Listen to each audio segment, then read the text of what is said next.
What's going on? I'm coming at you again, talking about TikToks that I thought were interesting and wanted to have a conversation about. You can follow me on TikTok at Craig Ethan. I make content about social intelligence, personal development, and just stuff that I find interesting or funny in my life. So, without further ado, I just want to get straight into it. Let's see what we've got here. All right, first one's up. Guy talking about science. And I'm going to share the sound. Boom. Where we are. The thing that makes science science is that it welcomes an opposing view. It allows for scrutiny of data.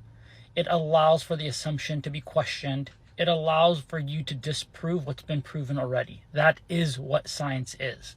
And so when you have the issue of COVID and you have researchers, doctors, and clinical professionals being silenced because they're not repeating like Ooh. parrots what the other side is saying. Ooh, controversial topic. Okay, so we're talking about science and COVID. First, I want to just kind of tackle what the scientific method is, and I think a lot of the time we have we misrepresent what science is and what science does. Um, the scientific method is meant to come up with a hypothesis based on your knowledge, and the way that you build your experiments is that if your experiment is correct, if your experiment works, the hypothesis is rejected. Everything in the hypothesis fails. So you work to try to disprove your hypothesis. That's how science is supposed to work. A lot of the time we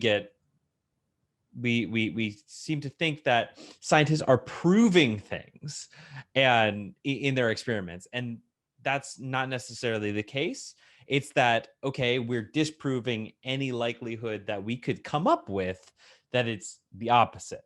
So, for instance, if I, oh shoot, what's an example? If I were to say, if you work out, then you will get more muscle, right? That is a hypothesis. If I work out, then I'll get more muscle.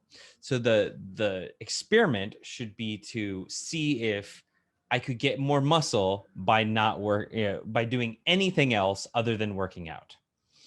And if working out and try to see if working out doesn't build muscle, or I won't build muscle while working out. So trying to test that hypothesis to see if it's a correct 100% of the time, or see if it ever fails. And that's the whole point. Now this guy's talking about COVID. I don't remember. This has been a while since I've seen this video. So let's check back in. Or hold on. Let's make sure I have the audio on. Okay, cool. Check in back in. Now you know it's not about science. Now you know that's become political, and that makes me question everything that's being shared about this topic. It's sad that I have to say what I'm about to say, but we are where we are. Okay, so California recently started reopening. All these other states started reopening, and things decided that the politicians decided to relax everything once Joe Biden got elected and put into office, right? That was definitely a political thing, and there's something going on with abusing the power that governments have over people, or that even officials like Dr. Anthony Fauci, right? He's in a political position, but he's also head of a department of science and health, right? So he, they're using this power. I know there's stuff coming out with Fauci about the Wuhan lab and the NIH and funding and stuff like that. I don't want to talk about that, but yeah, it's like, obviously entities will use power to manipulate, and a lot of the time it's using data, using the science to manipulate. And this is why I think it's really important to build critical thinking skills and critical thinking, I'm not biased, but just a tendency towards critical thinking, and looking at looking at the facts, looking at the data, and going, okay, so what's going on here? Why do we need to do X? why do we need to have full shutdowns when 99.7% of people who get the virus are not gonna die? And then why do we need to have masks when 99% of people actually don't even have the virus anymore, and 50% of the people are vaccinated? So it's like thinking about looking at things from a critical perspective, and also from this perspective that, why do I have to tell you what to do when I can make decisions for myself? And I think that's always been a big issue when it comes to COVID. But I don't want to get into COVID stuff. I want to get back into more other science stuff. Okay, so here's another science thing. This is really cool. This girl is saying, listen to this. You've heard of trusting your gut? So they took these two groups of mice and did a test called, they called it the step down test. So the mice are in an arena, it's maybe a 3x3 foot box. And in the middle of this arena is a platform, a circular, cylinder, 4 inches high or something, 4 or 5 inches, easy for a mouse to get off, but high enough that they wouldn't just walk off it easily. Right. And you time how long it takes till the mouse steps down. So it's the step down test. The bold mice get right off and go explore the arena. The timid mice. Okay, so they're setting a baseline to see which mice are bold and which mice are timid based on, their willingness to jump off of a box and explore an environment that they're put in. Stay on it much longer, and you time, and you can, get an average, do your statistical analysis. They then took the gut microbiota from these 2 strains of mice and swapped them, and these behaviors swapped. The bold mice became more timid, and the timid mice became more bold. The only difference was having different kinds of bacteria in their gut. You've heard about the listen to. So then they swapped the gut bacteria from the timid mice to the bold mice, and from the bold mice to the timid mice. Maybe they did like a fecal transport or whatever, fecal transplant. They somehow swapped the bacteria in the gut, and the timid mice became the bold mice, and the bold mice became the timid mice. And so this is kind of showing that your behavior is not just in your head. Your behavior is dictated by everything about your body. And ultimately what it's saying is, this is saying that the bacteria in your gut can affect your behavior, which is absolutely wild. I think about, oftentimes I think about the disease or the parasite called toxoplasmosis, which is a parasite that is that basically all cat owners have, because it reproduces in the bellies of cats. And what it does is it can only reproduce in the belly of a cat, and it comes out in their poop, and then rats will eat that poop, or they'll get near that poop, and they will become infected by toxoplasmosis, and it causes their brains to change and their behaviors to change. They become sexually attracted to the scent of cat urine. And these rats affected by toxoplasmosis will run towards cats. They will basically commit a suicide mission, and then the cats will eat them, and it'll be able to reproduce inside the cat's stomach again. And this is a wild, this is so wild that something in your stomach can affect your brain, can affect your behavior and your tendencies. And the crazy thing is, humans who have cats get exposed to toxoplasmosis, and it changes their behaviors too.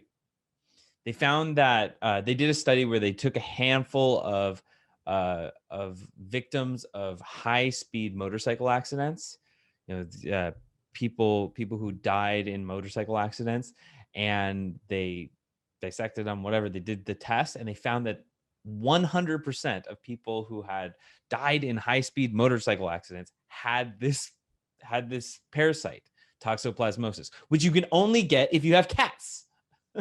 So 100% of high-speed motorcycle accident deaths, these people have this parasite.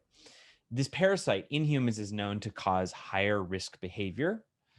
And I don't remember, don't quote me on this, but I think it also makes you more attracted to cats, which kind of starts to explain some stuff with things like that stereotype of the crazy cat lady, somebody who's just, you know, has dozens and dozens of cats. It's because they're infected by this parasite, and it makes them want to take on more responsibility and have more cats, which is like kind of a risky behavior. It's nasty, right? There's lots of work, and also, you know, that there's a bit of probably a health problem there. Like there's a bit of like a sanitation problem there. I'm a dog person, by the way. So, you know, I can look at this from a different perspective.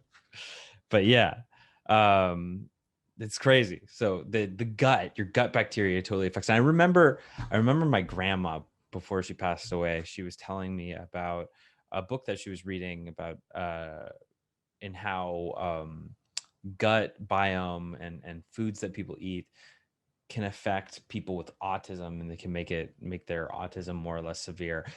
I don't know anything about that. I can look into it, but I don't know anything about that. I just think that'd be something interesting to look into if there is some validated research on that. But yeah, that's some cool stuff. All right, let's move on to the next video.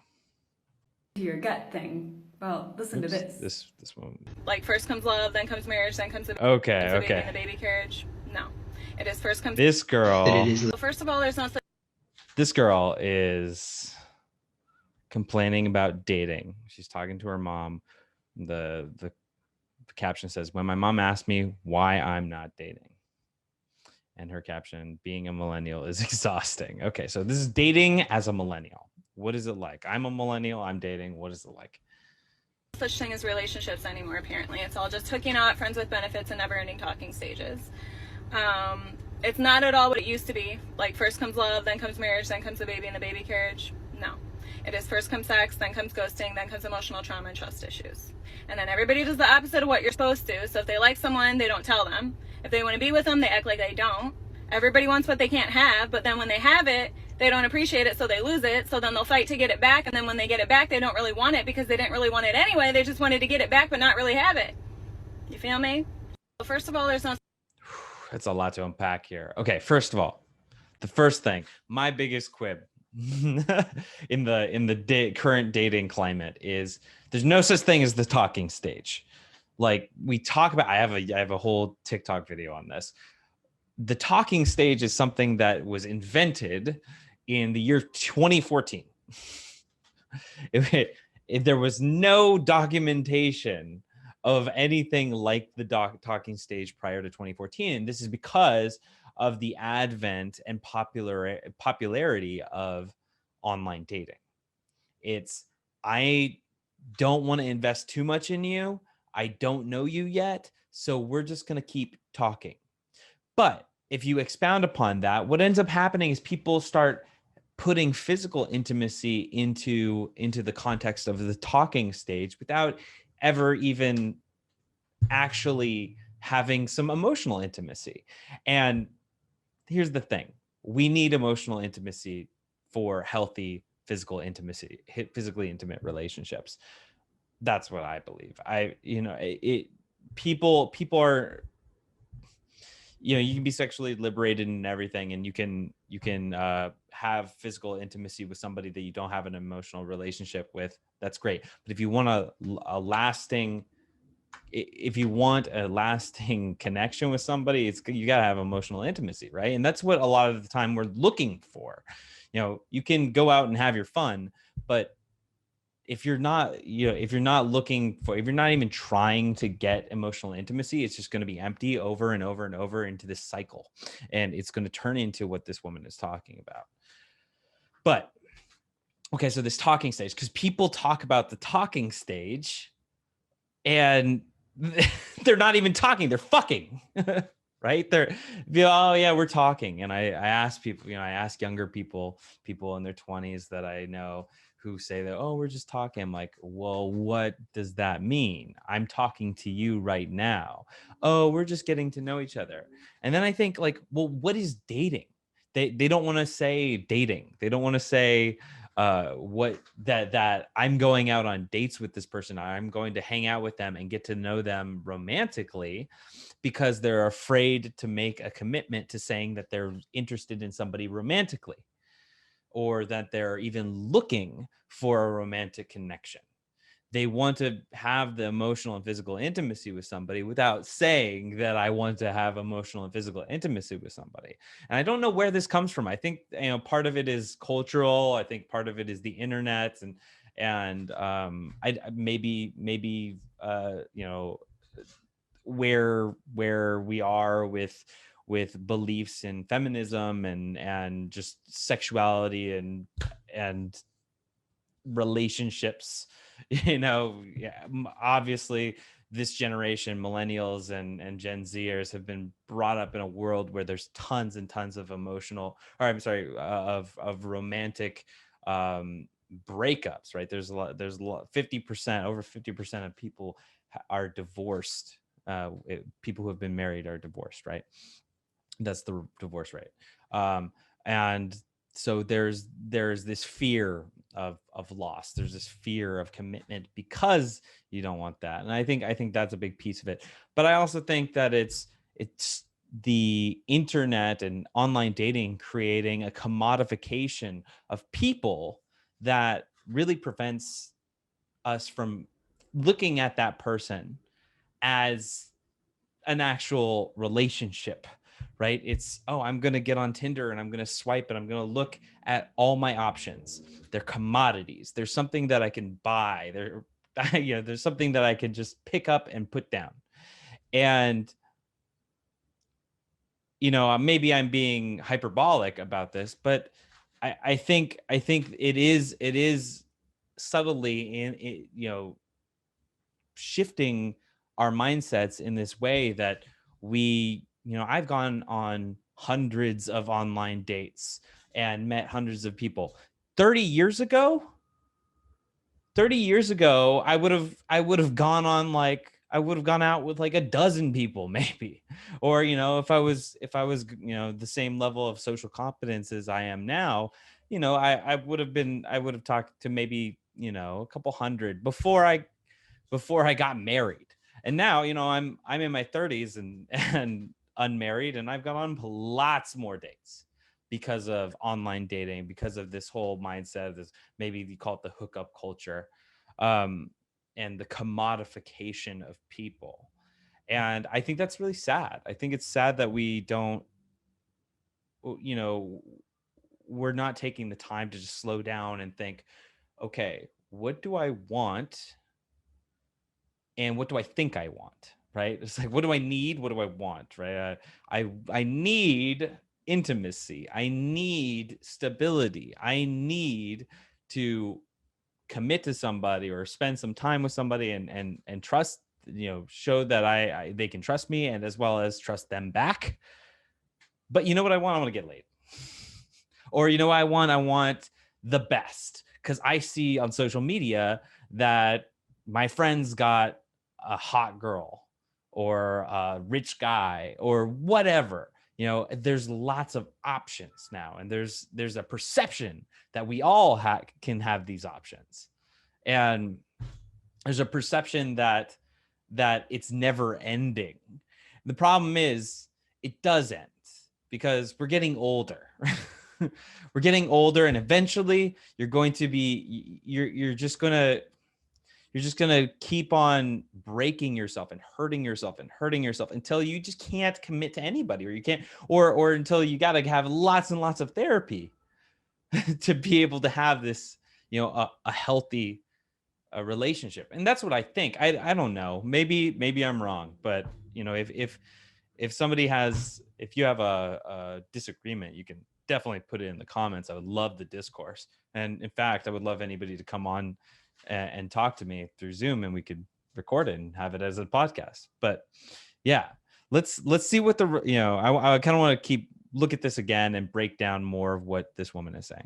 No such thing as relationships anymore, apparently. It's all just hooking up, friends with benefits, and never ending talking stages. No such things as relationships. It's all hooking up, friends with benefits, and talking stages. Well, I mean, I mean, there are definitely people in relationships. That is the truth. But you know, going back to a couple of videos ago, when I was looking at this this video of a woman who's in her 30s who's talking about, you know, she's kind of reaching the edge on the dating scene, and she's like, you know, tired of it. This is a similar thing, right? Where, you know, maybe that's your experience right now, and maybe you're looking in the wrong place, and maybe the culture is changing and is bad, right? And that sucks. But there are definitely people out there, and there are definitely people in relationships, and there are definitely relationships happening. But what I would say is, it's a lot of work, and you got to take a lot of introspection and a lot of understanding yourself, and even some discipline and refraining from doing what you think is the most fun and, you know, the immediate gratification, right? Abstaining. Or I like Chantel Hyde's no kiss rule for, was it 3 months or something like that? If you're going to date somebody, don't kiss them for like 3 months. Then you really see who's a good guy or who's committed. Also, what's on your profile? What's on your dating profile? Does it say I'm looking for a committed relationship, or is it, I still don't really know what I want, but I know I don't want X, Y, and Z? Because if you don't know what you want, you're not going to go anywhere with anything in life, right? So I definitely feel for this lady. You know, she's definitely frustrated, and I've been there too. It's just yeah, I don't like the climate that we're in either when it comes to dating. And that's why we're working really hard at Jaunty to help people reconnect to how they connect with people. It's not at all what it used to be. Like, first comes love, then comes marriage, then comes the baby and the baby carriage. No. It is first comes sex, then comes ghosting, then comes emotional trauma and trust issues. And then everybody does the opposite of what you're supposed to. So if they like someone, they don't tell them. If they want to be with them, they act like... Ghosting, trust issues. Well, ghosting creates trust issues, I'm sure. But also, you know, assertiveness, people not being assertive definitely creates that ghosting, right? If you're not interested in somebody and you're assertive, you're able to say, hey, look, you know what, I don't think this is working out, I'm not interested. Versus ghosting, where it's like, I'm going to be passive about everything, I don't want them to hate me, I'm just going to not text them, and then they're going to mutually do the same thing, and then we're both going to feel kind of weird about it if there was something there, or one party is going to feel really weird about it because because this talking stage is, I'm afraid to commit, right? This talking stage is, I'm afraid to commit to somebody. So if they don't show any effort, I'm going to feel like they're not interested in me, but I'm not going to show the effort. I'm not going to show the effort to that other person. And it's like, dude, if you want something, you got to go for it. You got to show it, right? And I think one of my favorite quotes is by a pastor. It was, if you want to be a husband, or sorry, if you want a wife, you got to act like a husband. If you want a husband, you got to act like a wife, right? It's basically your, if you want that type of relationship, you got to act, you got to be in that relationship. You got to create that relationship. You got to be that one half of that relationship and see how that other person conforms to that. If that other person creates that full relationship with you, great. And if not, you know, that person does not have the same values as you, and you can easily say goodbye. Be like, hey, you know what? This isn't working, but this is what I want, right? Communicating that.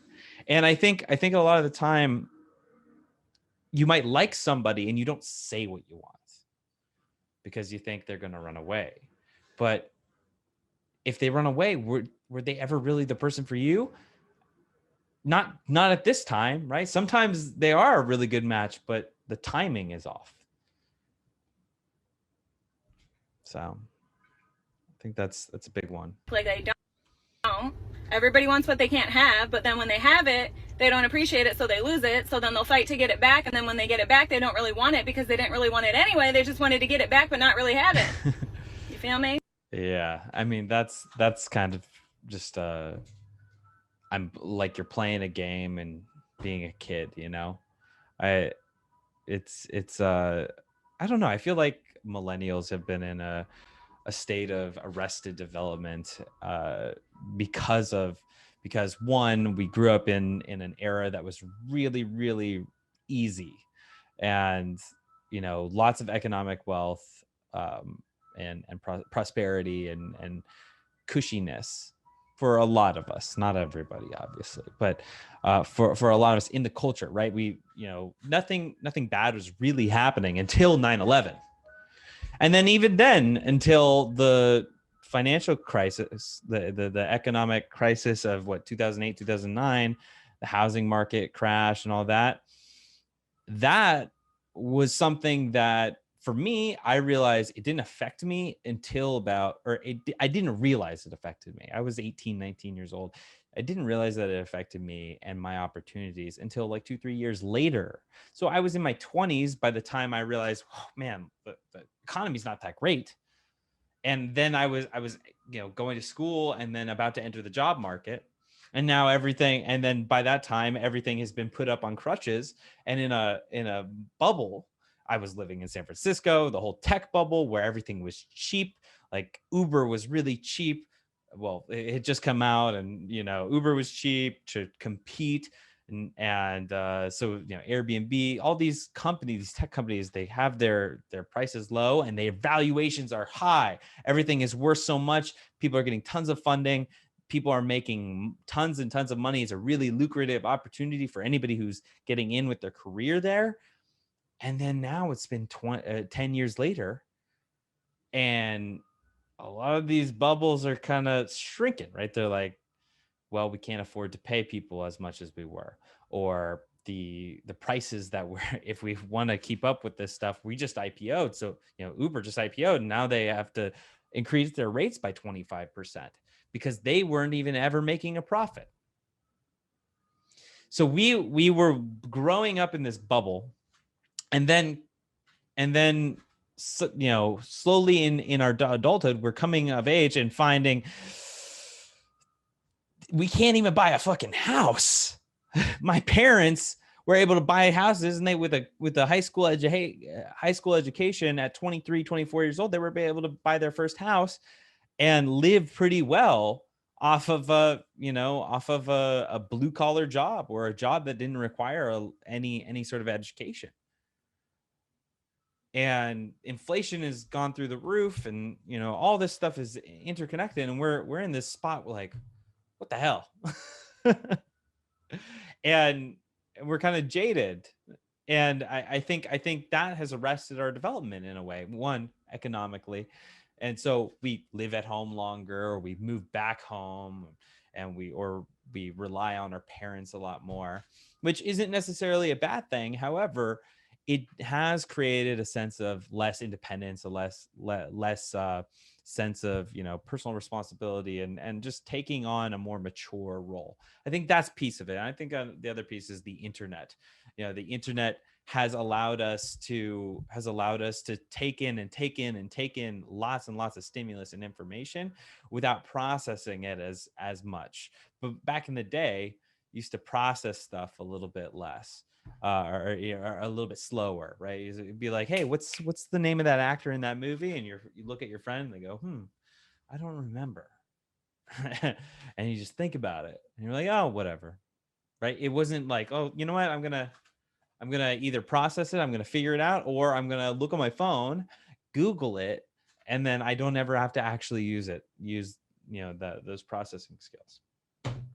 So that's a whole nother rant. Oh my gosh, I've been ranting today.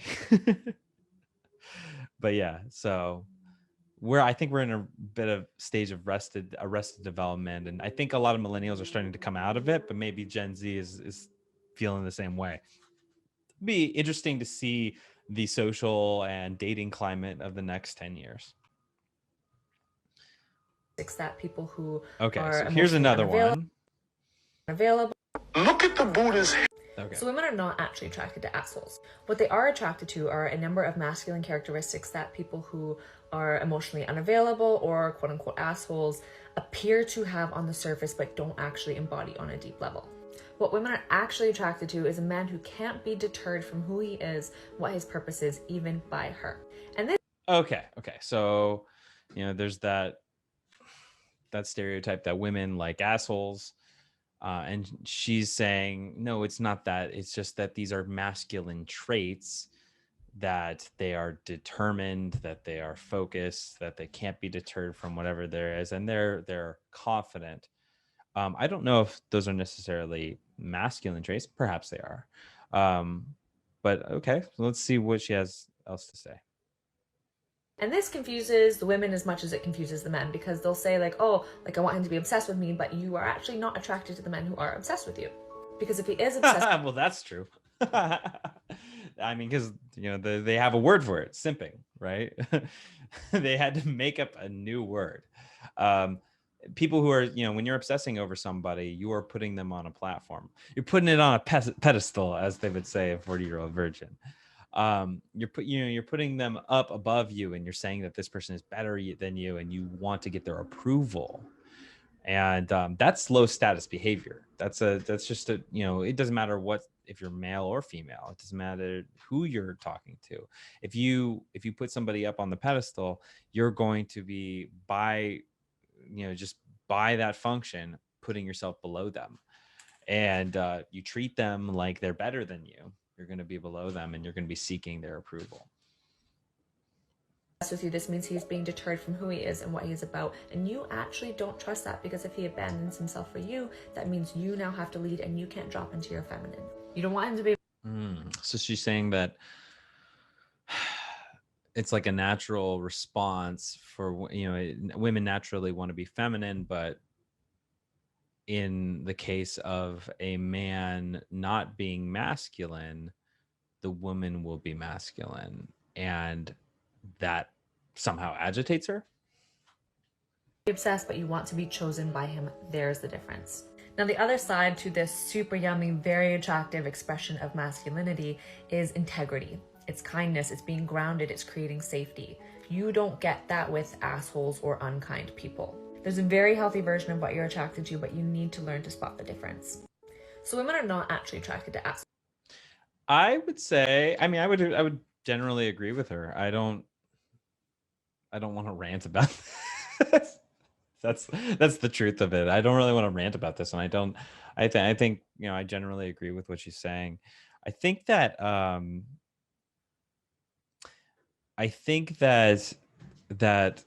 when it comes to men and women, masculinity, femininity, I've been getting more into learning about masculinity and femininity. Before, for a long time, whenever somebody was talking about that shit, especially when they're talking about femininity and women, they would always say, you see the people, who they are. They got the crystals, they're the new age people, and they're talking about getting in touch with your divine femininity or whatever, right? And men, this doesn't really happen with men so much, because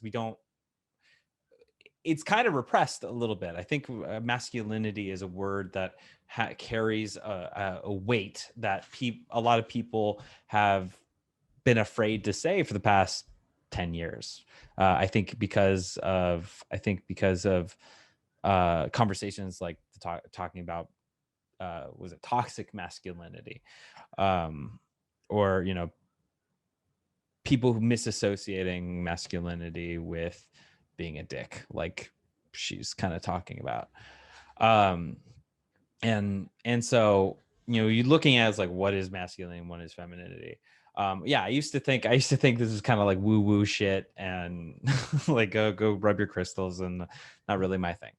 But recently I've been looking more into it and thinking about it, and thinking about myself, because really everything that I'm thinking about is just kind of like from my own perspective and from the lens of my life and how I live and how I want to live and what I want to be. And I think like I've been getting a lot more in touch over the past few years. I've been getting a lot more in touch with my own personal masculinity, which I would associate with a lot of these things she's saying. Some integrity and honor and consistency and sticking to your word and things like that. And also being muscular and strong and grounded and objective about things, like the Stoics of Greek philosophy. And so I'm like thinking about this, and I see what she's saying about women having to step into masculine roles when their husbands or their significant other is not masculine, and being afraid of that. And what I've noticed is like the people whose relationships that I see who have been the longest lasting, my grandparents, definitely were more like gender rolled. And what's interesting is, over the years, as a kid, I was always taught, girl power, whatever, everybody's equal and everybody's equal. But I think in the 80s, 90s, 2000s, it just turned into equality means that everybody does the same thing, or equity, right? But everybody's different. Like women have a power to build a baby inside their body and let that thing out into the world. Men don't have that ability, right? And I think also we have estrogen versus testosterone and the levels that we carry, and obviously men are more muscular and have bigger upper body strength. They're able to do things more athletically, in athletic ways that women cannot, and women can do things that men cannot. I think women are really good at being able to take in emotions and like release them, versus men. And that part of that could be cultural too, but I think women have a lot of power that men don't have, and men have a lot of power that women don't have. And looking at it, when I am masculine, I feel really fucking good. When I'm feminine, I can step into my femininity and be myself and express myself in that way. But when I feel masculine, I feel really good. I don't know. It's something, I think it's like nature or something. Like I'm just stepping into that, and I'm taking the path that my body is supposed to be going. I don't know. But the more I've been experiencing this over time and getting older and having lots of experiences and spiritual experiences and life experiences, relationships, I found that I kind of understand this more. I feel like I understand the differences a little bit more. And as I mentioned, my grandparents had the longest relationships. The more I've gotten into this, I've really started thinking that gender roles do play a big role, and that like I'm definitely leaning towards, in my personal life, with my like romantic relationships, more traditional gender roles. And yeah, I don't know. I think that makes sense what she's saying. Maybe she's just one of those people who's in line with what I'm doing, right? Maybe there are people out there who aren't absolutely in line, but in line with that. But I don't know. I feel like women do like to be feminine, and it doesn't matter what their sexuality, what where they're coming from. I think that's the truth. That if you're not trauma, if you've dealt with your trauma, you're able to step into that. Okay. One last video.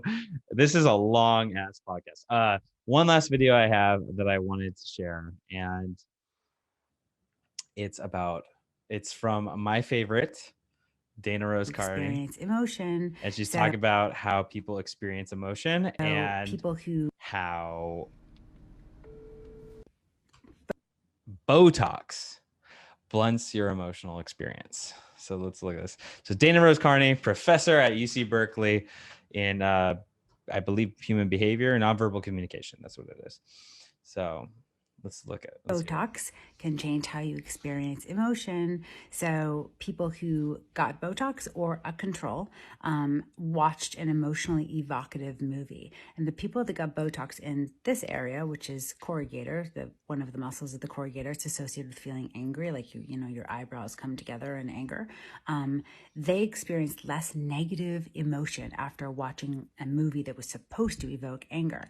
And people who got Botox here in the orbicularis oculi, which is a muscle that is associated with happiness. So when you smile with your mouth and your eyes, if you got Botox here, you experience less positive emotion. So this is a paper by Josh Davis and Kevin Oxner and some others. There's a few papers that you can find online in Google Scholar, but that's the one I'm thinking of. I'm Dana Carney. I study nonverbal communication, and I'm a professor at Berkeley. Awesome. Love you, Dana.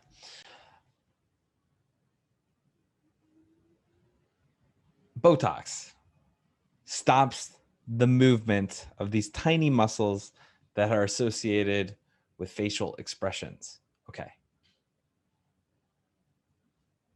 If you can't do those facial expressions, you do not experience those emotions as intensely,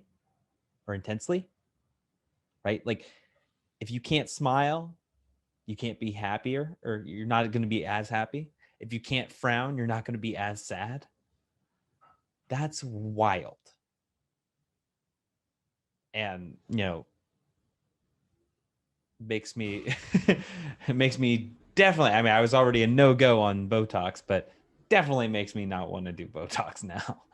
But like the psychosomatic influence of your body moving and changing, having an effect on your emotional state